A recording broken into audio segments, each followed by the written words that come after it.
Okay, so there is news at 7:15, which I do expect to affect gold, and we're expecting 160K of employment. So a significant miss might send price back up.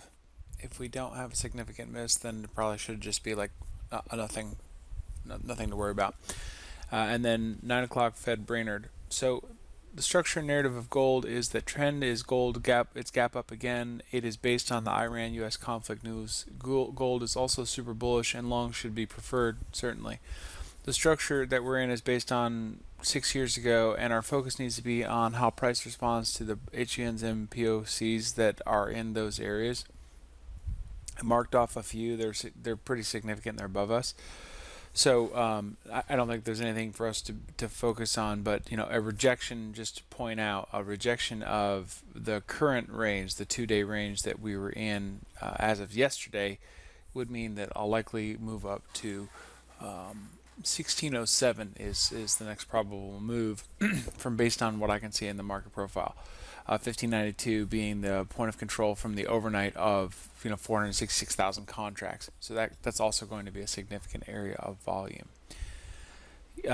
Yesterday's profile is very balanced with a neutral point of control. Overnight profile is multimodal with a point of control that's neutral. And I wouldn't point that out as anything to be concerned about, except for the fact that it's 450,000 contracts. So that's a lot. It's going to get respected.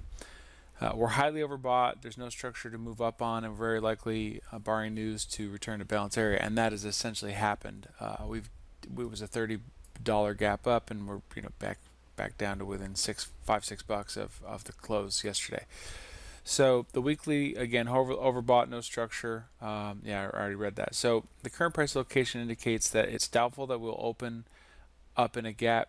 It is doubtful that we don't open in a gap situation. So all we have to use is intraday structure and the basic price action reading according to both the open and the balance areas. This should be a good challenge for us. So the plan is a little tricky here.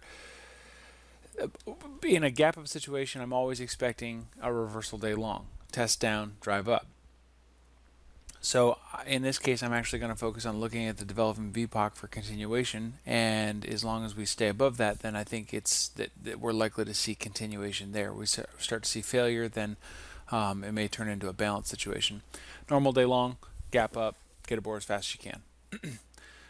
Reversal day short, re-enter 79. So what I'm looking for is if we do a reversal day short, meaning we test up first, looks like a normal day long, but then fail and we do a reversal short, what I'm looking for us to do is re-enter 79, because what that could do is just balance around, and I don't really have any edge there. I could short from the higher side if that happens, looking to see if we actually get into 75, but I'd like to see it re-enter 79, which would be part of the structure that we are already in, and see how that works before I start testing into the structure, because what I'm expecting or hoping that we see is something that looks like this. Is that we get into here's 79, so we test up, fail down, get into 79, get acceptance, and then we push down actually into this level. So I want to see how it reacts at that structure first before I start jumping on it. And then the last piece of the plan is that normal day short, just get aboard, and we plan on getting at 75. We're just going to watch the reaction there. That's this morning for